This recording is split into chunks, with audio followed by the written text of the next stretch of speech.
kumusta po kayong lahat? Celebrity Chika Time po muna tayo at may inihanda po akong chika para sa inyo. Tara po't magchikahan na po tayo.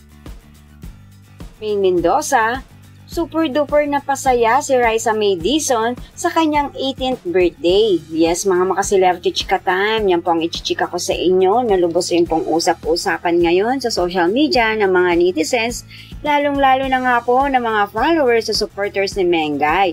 And of course, bago po tayo dumako riyan, ay nais ko po munang batiin mga team bahay, team abroad at mga seniors natin dyan. Shout out po sa inyong lahat at happy weekend po.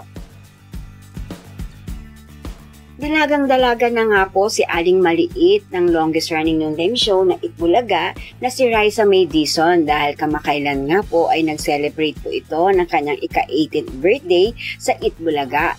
At tunay naman nga pong napakasaya ang naging selebrasyon ng kanyang birthday dito kahit pasabihin natin na simple lamang ito. At mas lalo pa nga po naging lubos ang kaligayahan at kasiyahan ni Aling Maliit o ni Raisa May Dizon sa regalo sa kanya ng kanyang ate Maine. Yes po, isang bonggang-bonggang Chanel bag ang kanyang regalo rito. Kung kaya naman itong si Aling Maliit o Raisa May Dizon ay talaga naman nga pong kakaiba ang naging reaksyon ng mga oras na yon.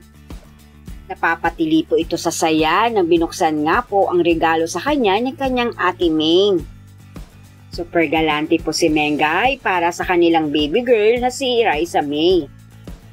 Yan po ang aking Chika Days for today. Salamat po sa inyong panunood. Huwag po kalimutang mag-subscribe. Pwede po mag-comment sa ibaba.